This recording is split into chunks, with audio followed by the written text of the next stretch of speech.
Good morning, good afternoon, good evening from wherever you are listening to us today. Welcome to Footprints, a podcast of and by Civ Legacy Foundation. Civ Legacy Foundation is a non-profit expression of Civ Source Africa. One of the programs under the Civ Legacy Foundation is the Mutana Leadership Program.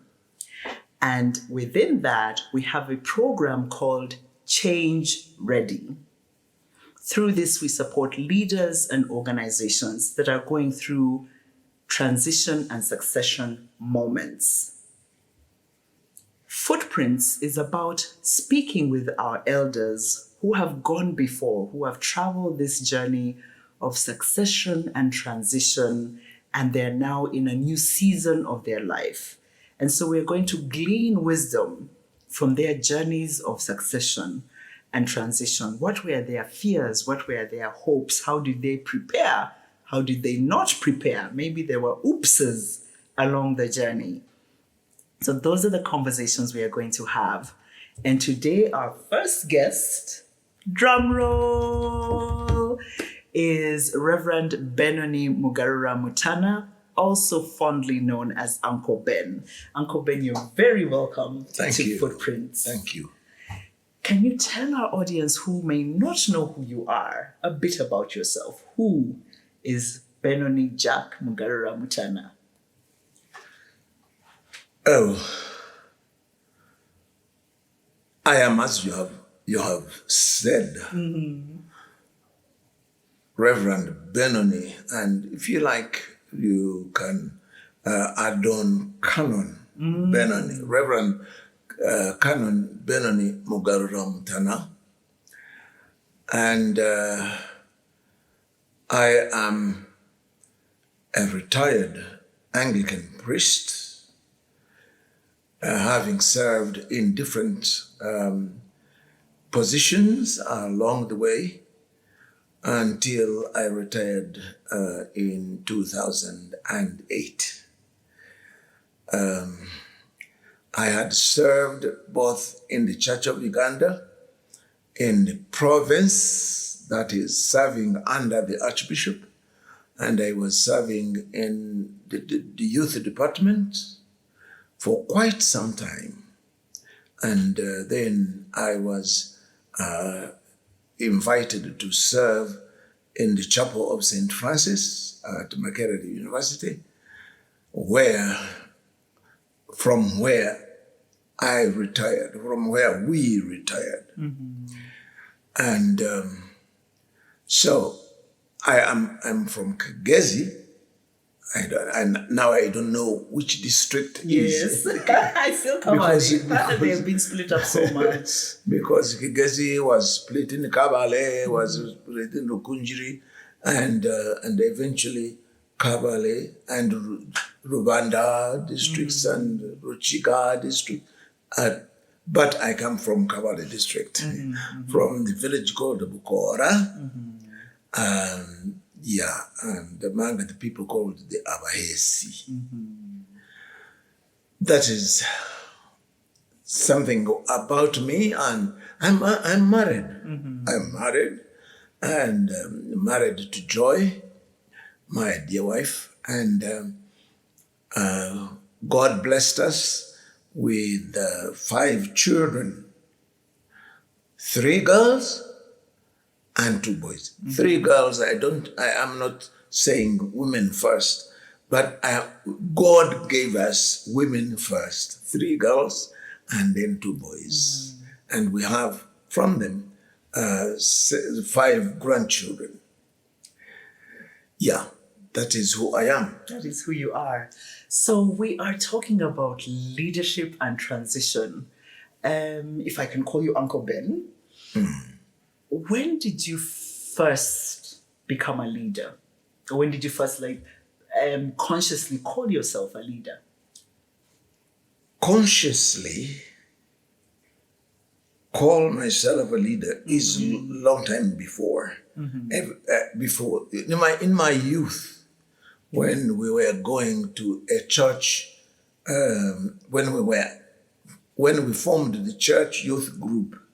That's where I remember first, when we first formed the church youth group, because there were no youth group in our church before then. And for history's sake, this is 19 when? 1950s, I think. But I can't know the date. No, it's okay. 1950s is good enough. Yeah. And that is when I discovered some leadership potential in me, leading young people, and we led one another, in particularly in performing something towards Christmas program.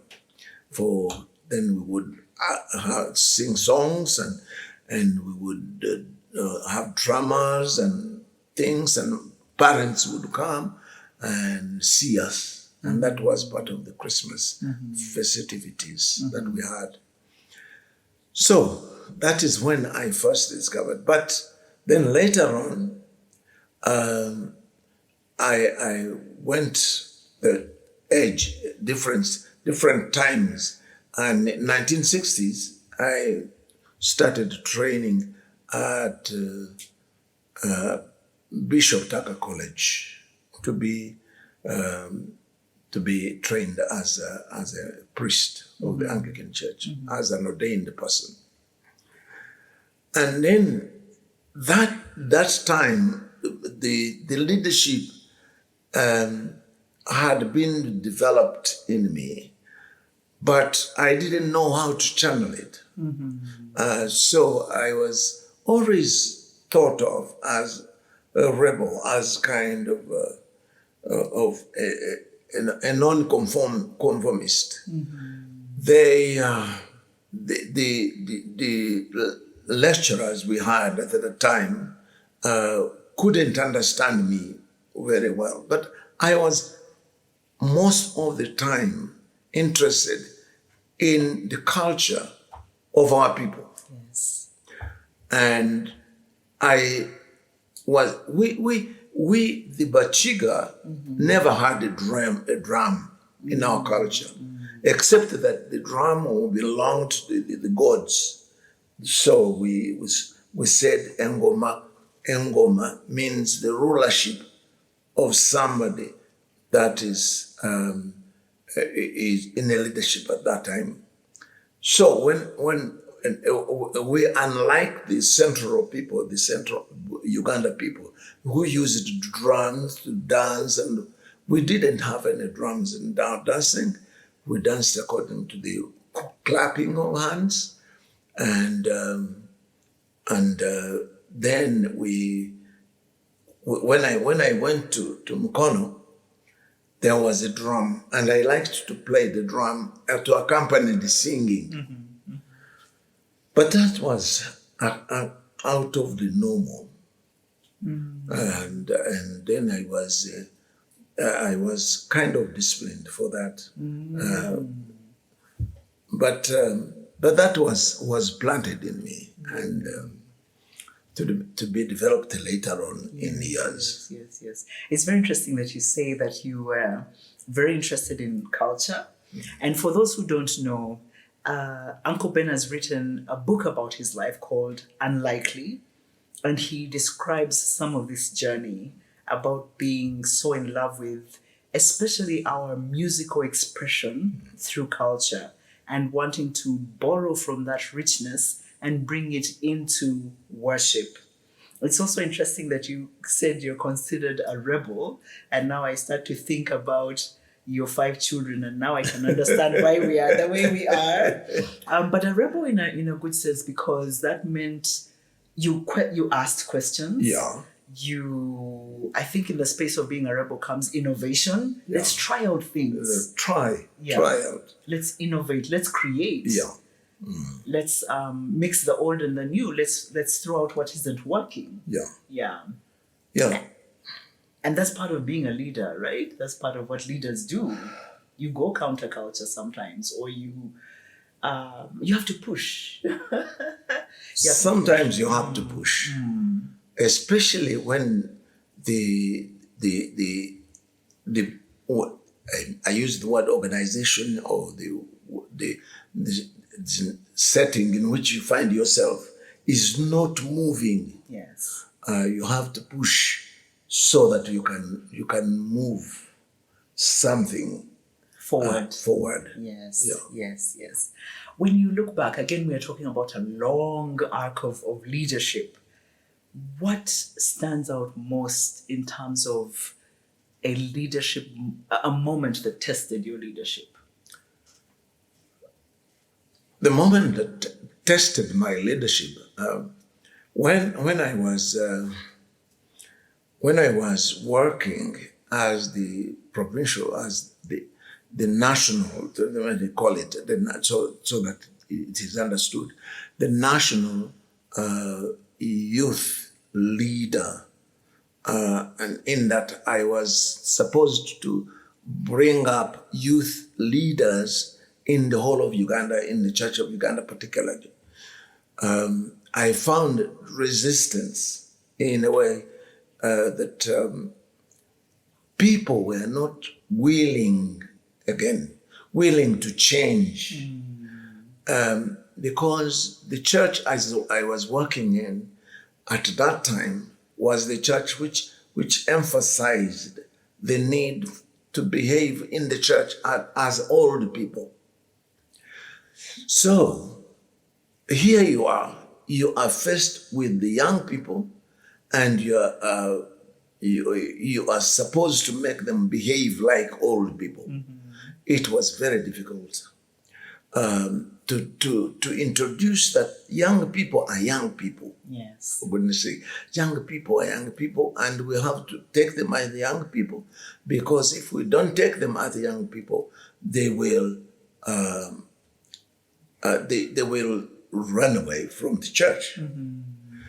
And that wasn't easy. Mm-hmm. That wasn't easy. That didn't augur well with the old church leaders. Mm-hmm. Mm-hmm. That was the first. The second was when we started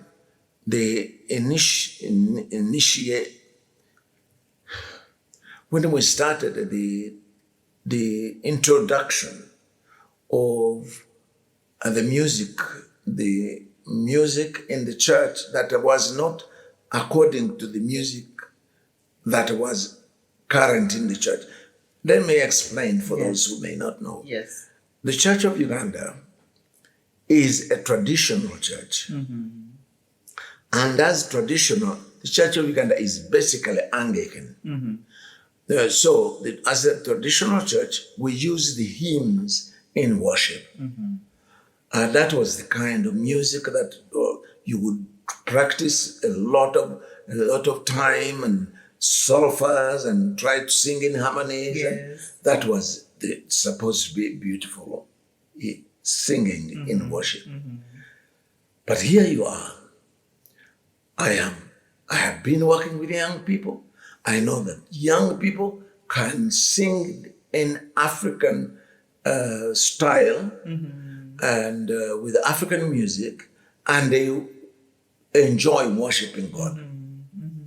How do you bring the two together mm-hmm. in the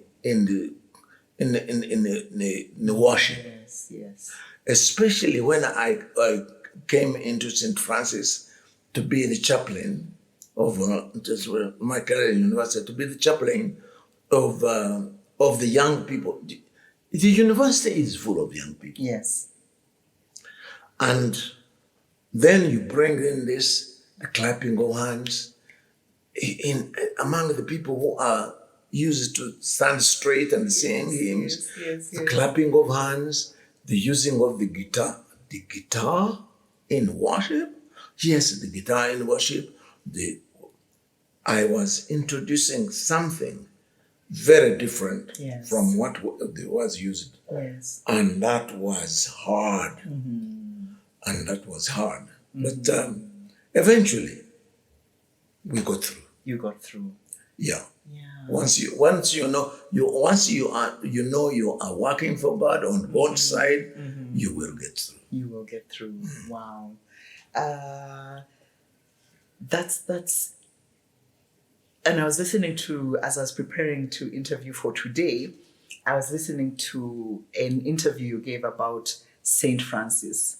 And I remember part of the clip you explained how at some point there were 30 people or so in the church, 30 to 50 maybe, and growing it from what it was to 3 services to over 2,000 people, and part of building and growing that being music, being worship, being just infusing life. And that for me, I think, takes a certain kind of leadership that presses through, like you said, that knows the goal, the vision, the call, and says, we will do it. Yes, there's resistance, but we will still do it. Exactly. And it is not from the people who do not mean well. They mean well, but in their understanding. Yes. So, in their understanding, they thought at the time, that we could conform to what was happening. We would maintain the what was happening. And there I was, introducing something new. And by the way, the musicians in that church, all the musicians had to resign. Yes. The musicians of the church had to resign. Yes, And I remained with non-musical people. Yes. I remember the person when we would start singing new songs, who would play for us, he knew only the chords, and the organist had stepped out. Yes. Because he said, this is not music. Yes. And therefore, we brought in slowly by slowly, the young people who came, especially from Budo and Gayaza, they had more music in their background, and we improved. Yes. From that. Yeah. And that was no return. Yeah.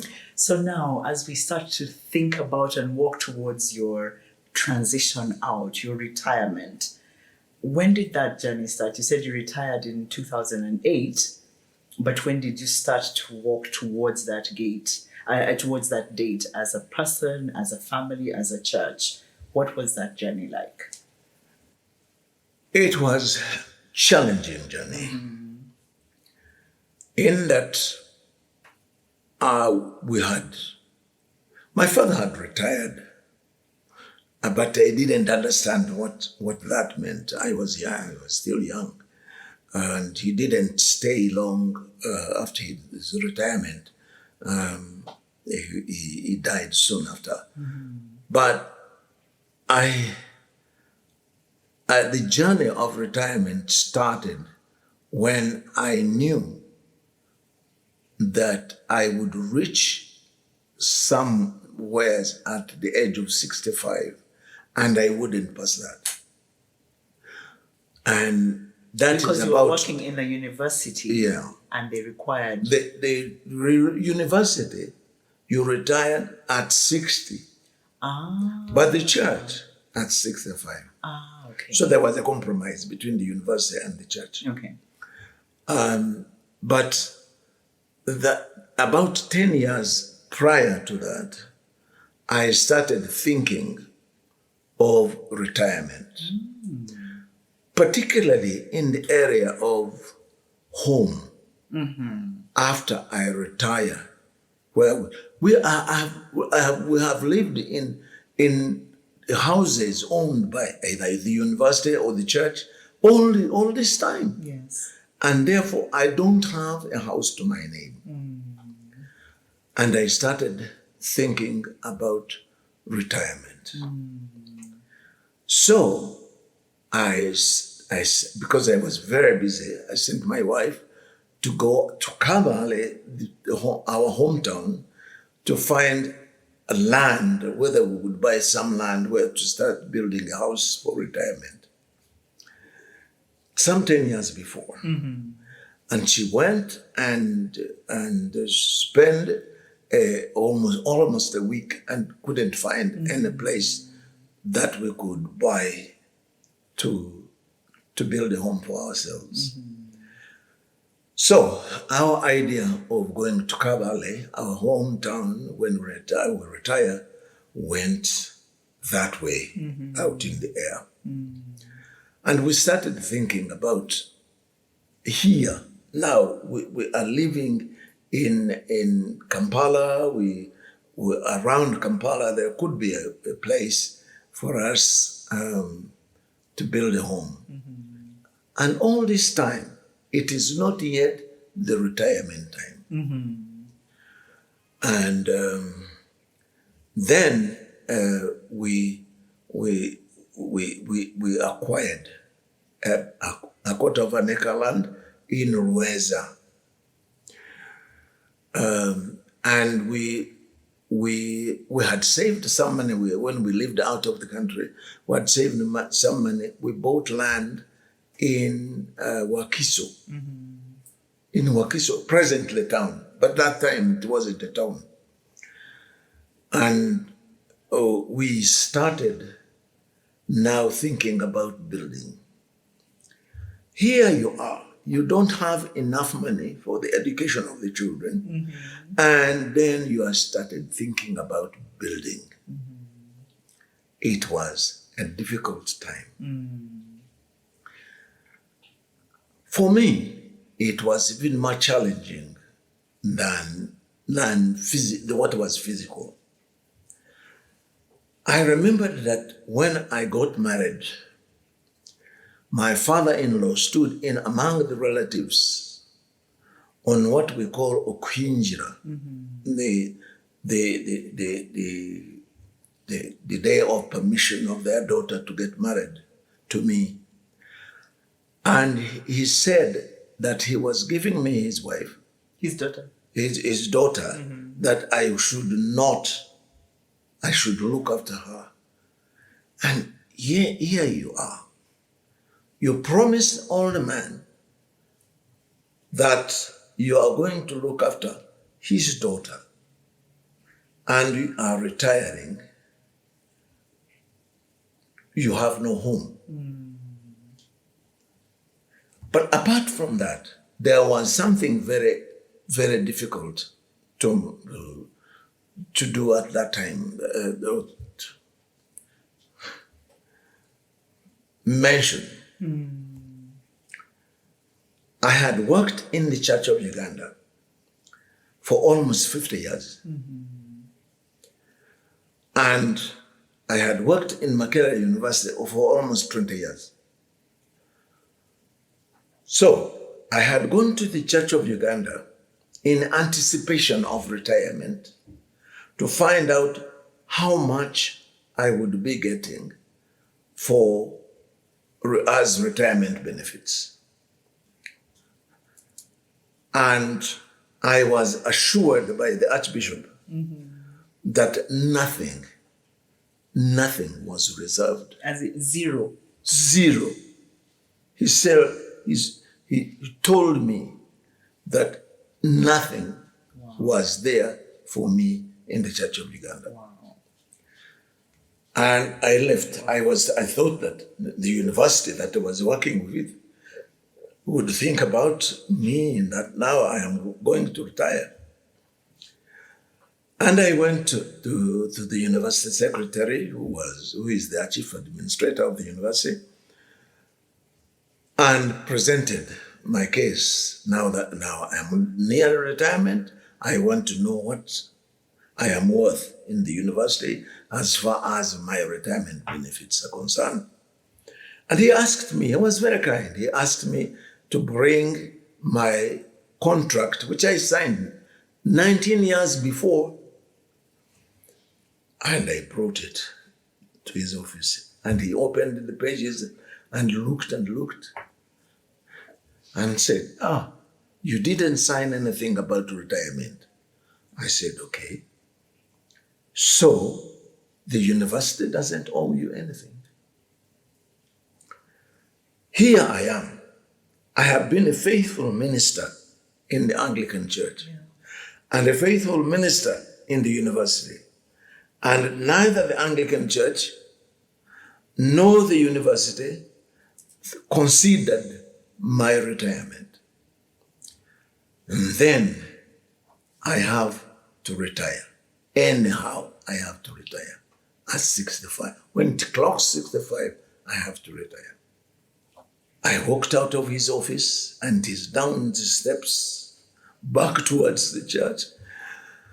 I was in many thoughts. I was in many thoughts. And quite some time I was thinking, what am I going to do? We have now a piece of land in Wakiso. What are we going to do? You need money to develop it. We have a shack. It was a house built, no windows, nothing, in Rueza. What will happen? And to tell you the truth, very few months went by and I felt my heart wasn't beating normal anymore. I went to the Heart Institute in Namulago and I was advised that unless I changed the way I was living, I would have heart problems. And then I was under treatment and all these kind of things. And I tried to reason with myself what I would happen. But when it came to retirement, I was ready. Why? How was I ready? One, God had helped us. This is how faithful God is. God has helped us complete our house in Rueza. Now we had hoped we would retire in Rueza. At least we have a home there. And then a surprise of surprises, we had completed a home in Wakiso. So, but when you say surprised, Uncle Ben, what do you mean? I mean surprised. Because you have no money. Yes. You have no money, but you say you go ahead. Yes. Believing. This is where faith is very, very important. Okay. Believing in God that He is going. Let me go back a little bit. As I was struggling with the thought of the older man and his daughter and all this, and as was, what shall we do? How shall we go away from here? It was my wife, Joy, who gave me counsel. Anyone who wants to know my story, you have said it is in my book. When I was drunk, I had nowhere to be. I had no way of living. I didn't know where I was going and where I was coming from. And God picked me on the street, on the road coming from Kisoro to Kavale. And He picked me and saved me. So she said, do you think somebody who brought you, the village is called Wakaraba, do you think somebody who picked you from Wakaraba up to today is going to fail to look after us? That was very good counsel. I started trusting more in this God. That's why I say it was a surprise. Because whereas a few years, about 2 years back, was something, we didn't have a home.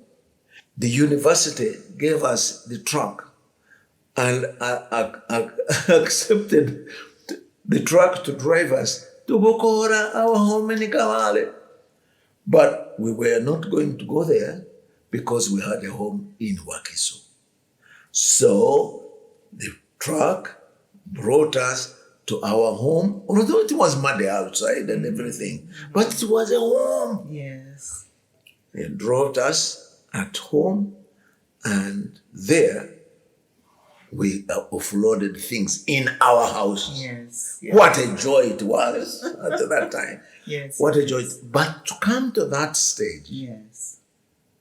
it required faith in God and trusting Him in every detail. Yes.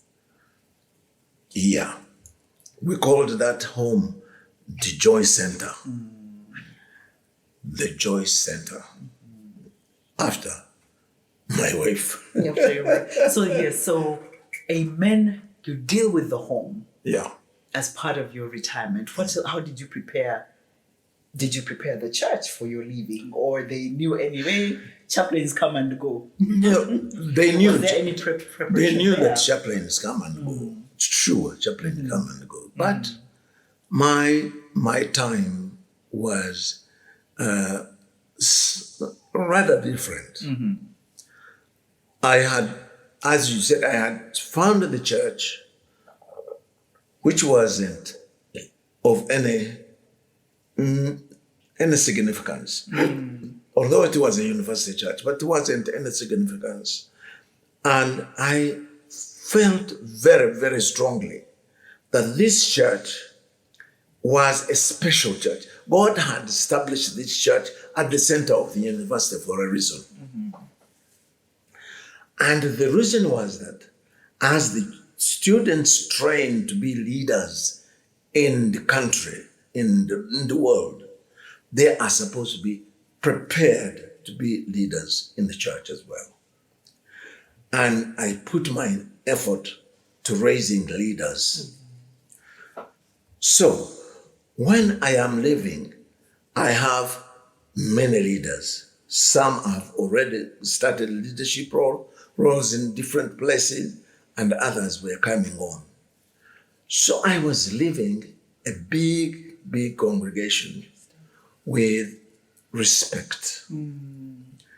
So then when I was going towards the retirement, I started preparing the congregation to accept the new person who would come after me. I didn't know who it was because it was not in my control. It was in the control of the university and the Archbishop of Uganda to work together and see who would replace me. But my role was to start preparing the community for the next leader. And what did that involve? That involved, I took the image from Moses. Preparing Joshua. Moses and Joshua and the leadership of the children of Israel. I started seeing what did Moses do.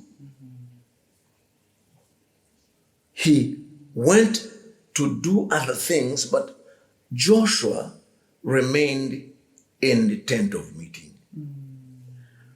So I didn't have anybody who would be remaining in the tent of meeting. I was alone, single leader.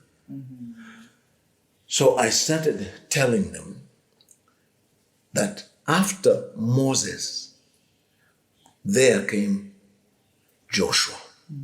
I started leading the congregation to think in terms of a Joshua who is going to come after me. I prepared the leadership of the church, the council, as they were called, the church council. I prepared them in that regard. I prepared everybody in that. Most especially, I started leading the people to know it is their church. It is that because at this time, I had the privilege. When I came in, people who graduated went away. But now people who graduated stayed. And therefore, I had the stayees, I would call them. I had people who stayed in the who, even in though the they had church. finished university, Yeah. St. Francis was their home church. It became home church.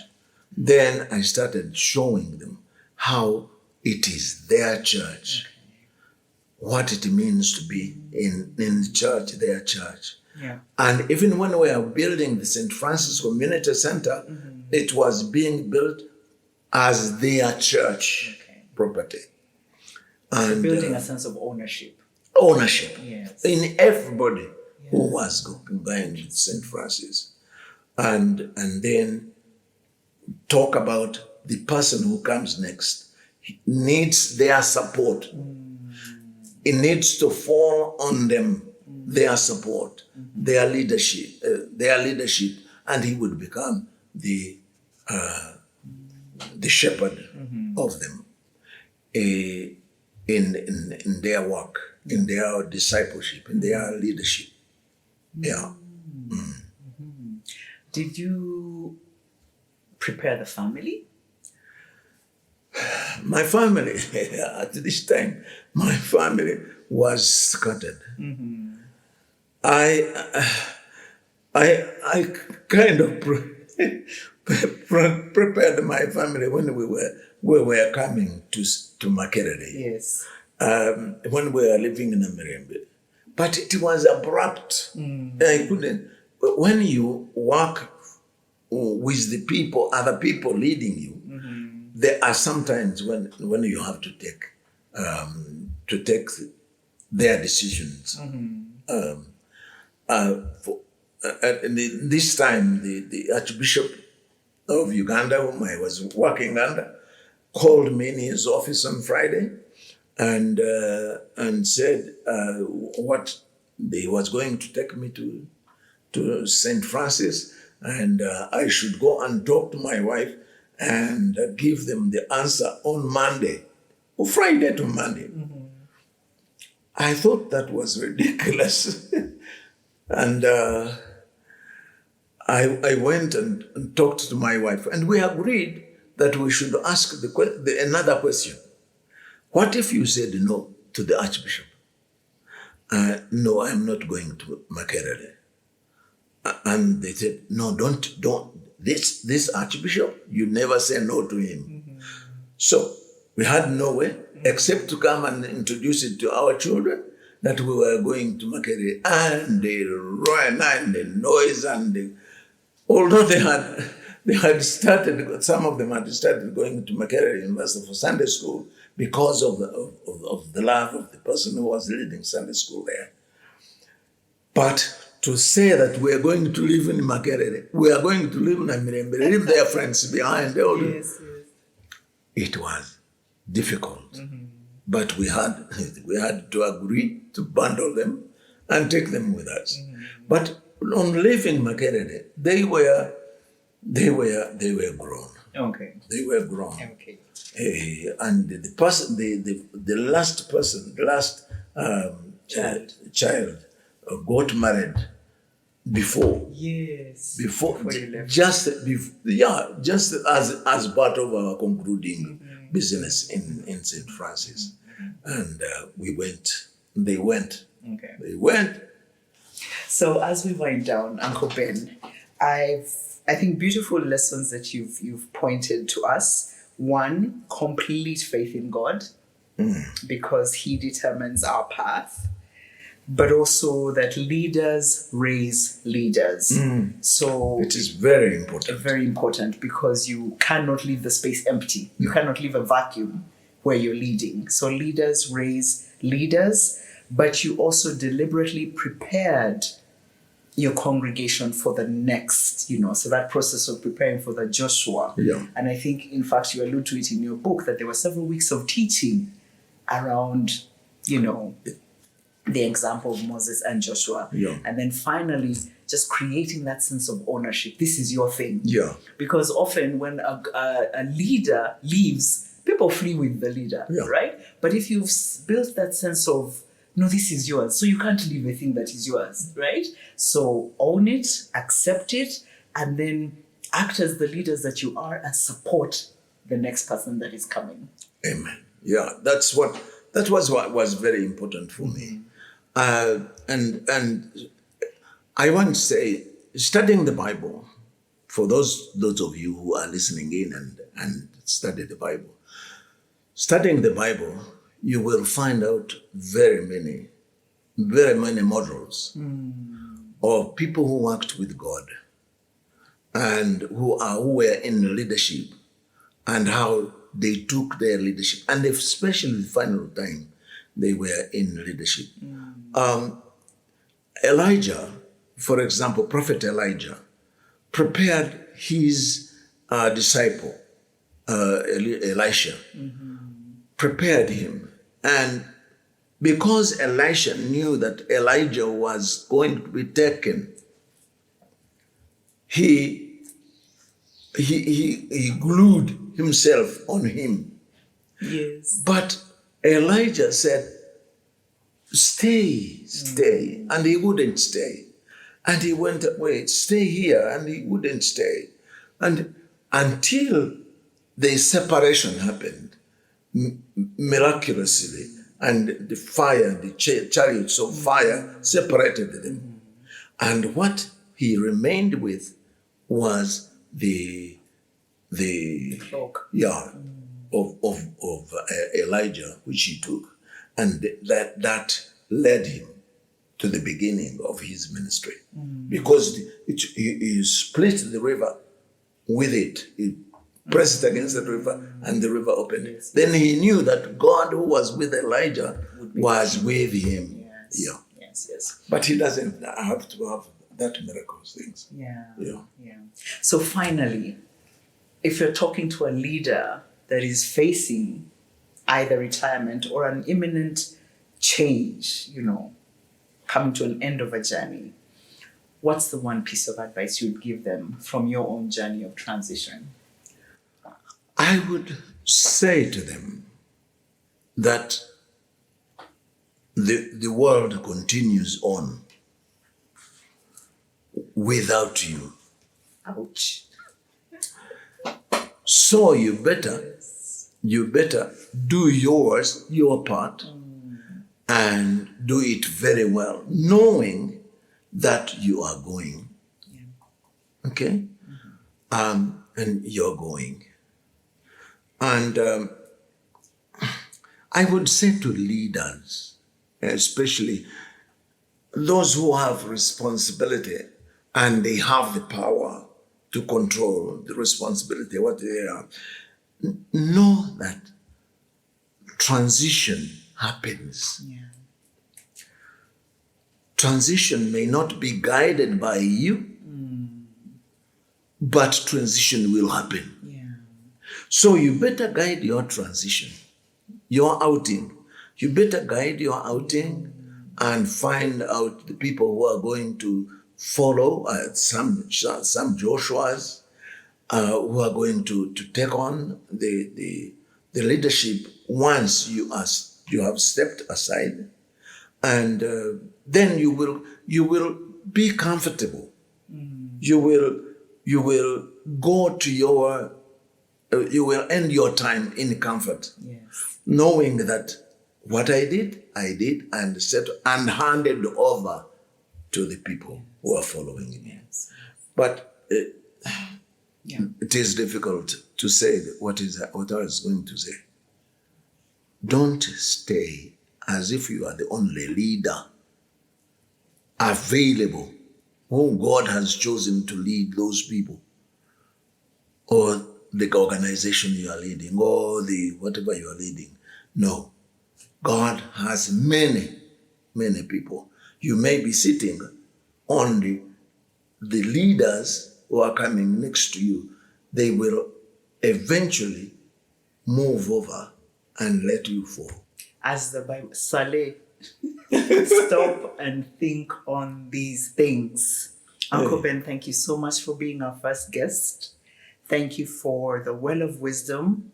Thank you for enabling us walk in your footprints as you shared your journey. And thank you for the nuggets that you have left along the way for us. To our listeners, thank you for tuning in. And we look forward to you listening to our next episode. Thank you so much. Thank you very much.